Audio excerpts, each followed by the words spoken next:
बरेली नगर निगम ward number 35 Rampur बाग से पार्षद राजेश अग्रवाल से आज हमारे संवाददाता ने उनके निवास स्थान पर मुलाकात कर खास बातचीत की।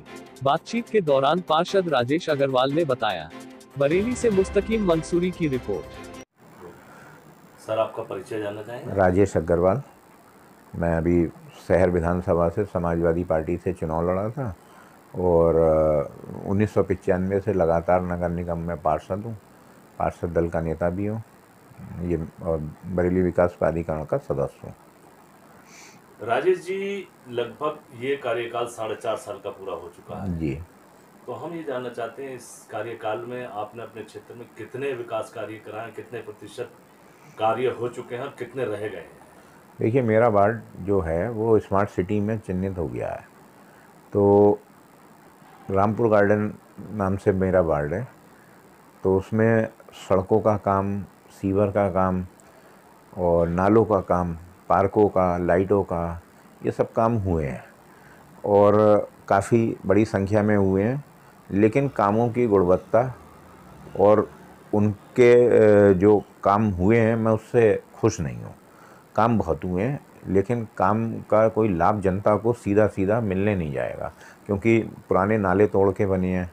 वो नाले आज भी जल निकास नहीं कर पाएंगे और अभी तक इतने 2-3 साल 4 साल में उन नालों में जुड़ाव तक नहीं हुआ है। बीच में खुले हैं तो स्लैब नहीं पड़ा है, जाल नहीं पड़ा है। ऐसी डिवाइडर मेरे यहाँ तोड़ तोड़ के नए बन रहे हैं और सरिया हैवी लग रही है, बंकर नुमा बन रहे हैं कि शायद किसी से झगड़ा हो दूसरे देश से तो वो रक्षा करेंगे। तो मैं उनसे खुश नहीं हूँ, लेकिन काम बहुत हुए हैं।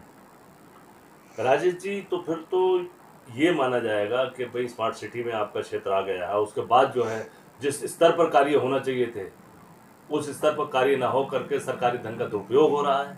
जी बिल्कुल। बहुत सड़क पे चलते हैं तो बहुत पीड़ा होती है कि सड़क नहीं बनी है लेकिन बराबर में कीचड़ वाला जल भराव। वो इसलिए कि हमने ड्रेन के लिए कोई काम नहीं किया, हमने सीवर के लिए नहीं किया और सीवर का जो था हमारा उसके ऊपर हमने बजरी से पाट दिया। अब जनता दुखी है, कहीं गंदा पानी आता है, कहीं सीवर सही नहीं होती। हम लोगों ने बेसिक काम पे ध्यान ना देके बहुत बड़े लेवल पे काम को पकड़ा और जो सबसे छोटा काम था कि जो बेसिक समस्या थी उसे और बढ़ा दिया। राजेश जी, आप 25 साल से लगातार पार्षद रहे हैं और शहर को बहुत करीब से आपने देखा है और इस बार समाजवादी पार्टी से शहर विधायक के कैंडिडेट भी रहे। ये दुर्भाग्य कहेंगे कि कम वोटों के अंतर से आप चुनाव हार गए। लेकिन हम आपसे एक बात जानना चाहते हैं कि जब आप चुनाव में गए थे तो आज से 25-30 साल पहले, 40 साल पहले जो शहर की प्रॉब्लम थी वो आज भी ज्यों की त्यों है। क्या उसके लिए कोई आपका प्लान था कि अगर हम विधायक बनेंगे तो इस 40 साल पुरानी समस्या से का समाधान करेंगे? देखिए, वो तो मैंने उन दिनों अपने स्पीच में आप लोगों की रिकॉर्डिंग में कुछ ज़रूरत से ज़्यादा बताए और इवन मैंने तो अपना पहली बार किसी विधायक कैंडिडेट ने अपना घोषणा पत्र पर्सनल दिया होगा, उसमें मैंने छोटे से लेके बड़े बिंदु तक बताए थे, लेकिन जनता ने वो पसंद नहीं किए। मैंने तो यहाँ तक बताया था कि मैं जो नियम हैं, चाहे वो प्राधिकरण के हों, चाहे वो तहसील के हों, चाहे आम आदमी जिसमें चक्कर लगाता है और शोषण होता है, मैं वो बदलवाऊँगा लखनऊ लेवल से। लेकिन जनता को वो चीज़ें मेरी पसंद नहीं आई, जिसके लिए मैं कुछ नहीं कर सकता। मेरे पे जो 30 साल का नगर निगम और समाज का एक्सपीरियंस है, रोज़ उसमें घुस के मैंने जो सीखा है वो मैं शहर के लोगों के लिए करना चाहता था। उन्हें लगता कि हाँ, वास्तव में इसने कुछ परिवर्तन करके दिखाया। जब तक हम सरकारी मशीनरी के नियम नहीं बदलेंगे, अब हम कुछ नहीं कर सकते, क्योंकि एक शिकायत भी कर दो तो वो शिकायत सुनवाई नहीं है, आपको नियम तो बदलने पड़ेंगे। ये राजेश जी, भविष्य में आपको लोग यहाँ का विधायक देखना चाहते हैं तो हम आपसे ये जानना चाहते हैं कि अगर यहाँ की जनता ने आपको विधायक चुना तो इस शहर की बड़ी समस्या है सीवरेज और ड्रेनेज की जी। इसके लिए क्या प्लान है आपका? बिल्कुल आपकी सही बात है। हमारे स्मार्ट सिटी में वो इलाकों में सीवर दोबारा पड़ गई जो सही थी। अगर कहीं ख़राब थी तो उसको रिपेयर की जा सकती थी। और उसी सीवर लाइन को शमशान भूमि पे निकलना है, वहाँ सही नई ना डाल के पुरानी खोदी जा रही है, उसका मलबा साफ़ किया जा रहा है। और जिन इलाकों से हमें टैक्स आता सीवर का और वाटर का 12.25%, वहाँ हमने सीवर लाइन नहीं डाली, आय भी हमारी बढ़ती, ये पैसा हमें वहाँ ले जाना चाहिए था और यहाँ पे सिर्फ हमें रिपेयर करानी चाहिए थी जो कमी थी। कहीं जल भराव होता है, कहीं सीवर की निकासी नहीं है, कहीं लाइन बैठ गई, हो सकता है 5, 7, 10 करोड़ रुपए में शहर क्या जो पुराना इलाका है जहाँ सीवर लाइन पुराने शहर है, बिहारीपुर है, सिविल लाइन्स रामपुर बाग है, यहाँ पे एक टेंटेटिव 10 करोड़ रुपए में सीवर पानी की समस्याओं से हमेशा के लिए निदान और अच्छा दिलाया जा सकता था। आज उसके ऊपर पहले खुदाई हुई, रोडें पड़ गई, वो रोड बैठ गई, मेन होल ऊपर हैं और उनको जो है फिर से स्मार्ट सिटी में सड़कें डाली जा रही हैं। कहने का मतलब पैसे का दुरुपयोग हुआ है ज़बरदस्त तरीके से। अब कितनी भी हम कुछ कर लें कोशिश, कुछ इसमें अब करा नहीं जा सकता। शहर के लिए मुझ पे विजन है, मैं शहर को सही कर सकता हूँ और अच्छे ढंग से कर सकता हूँ, शहर के एक एक गली को। अब मैं इन इलाकों में घूमा अपने शहर विधानसभा में, आप बताओ 40 साल 50 साल से सड़कें नहीं बनी हैं जब से नगर निगम में आए हैं, कीचड़ भरी है, लोग जी रहे हैं।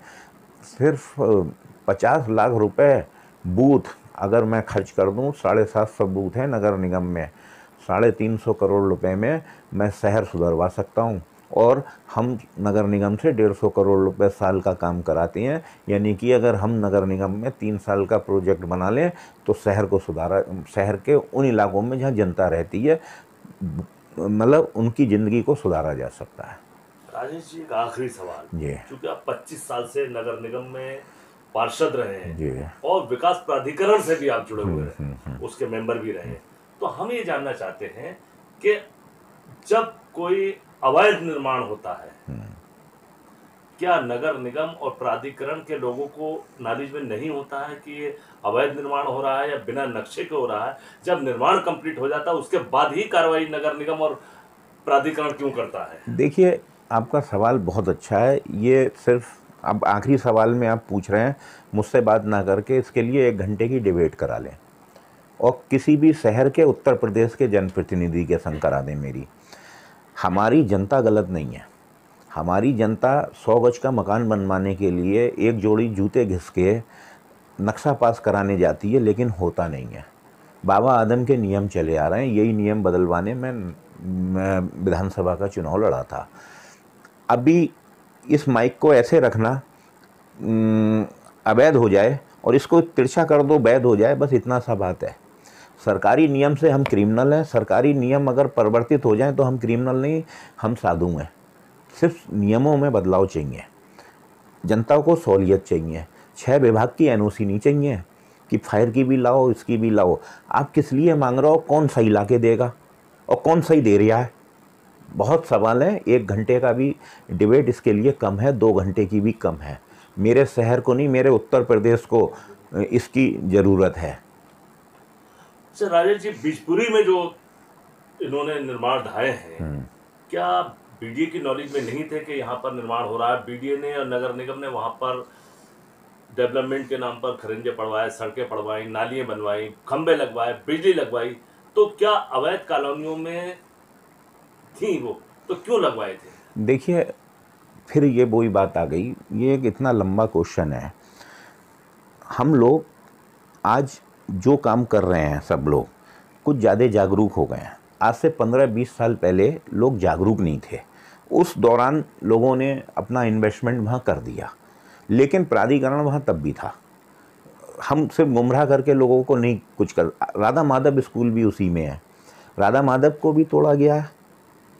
क्यों? वो उन्होंने एक्वायरमेंट के बाद खरीदी ज़मीन। ऐसी इन लोगों ने, ये भूल बस हुआ है इन लोगों के द्वारा, लेकिन सरकारी नियम बहुत सख्त होते हैं, उससे कोई भी जना चाहे वो कोई हो बच नहीं सकता, उसके चुंगल में आ गया। ये सब वो हैं। और फिर मैं कहूँगा एक सवाल का इतना छोटा जवाब चाह के आप मैं भी नहीं दे सकता और आप भी नहीं ले सकते।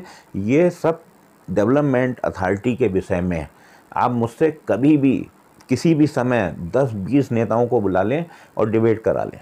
ये सिर्फ हमें रिलीफ दिलाना है जनता को। हमारी जनता त्रस्त हो रही है और तमगा लगता है उस पर गलत आदमी का। और सबसे बड़ी बात है, मैं जिनके लिए गया था, गरीब का तो 100 गज का मकान होगा, 50 गज का होगा। अरे मेरे उससे तो अमीरों को फ़ायदा होता जो बड़ी बड़ी बिल्डिंगें बनाती हैं, लेकिन उनकी बिल्डिंग का नक्शा नहीं पास हो पाता है, कारण तो कुछ होगा। तो अमीरों के लिए भी बहुत फ़ायदा होता, लेकिन अमीरों ने मुझे इस लायक समझा नहीं। खैर चलिए, धन्यवाद।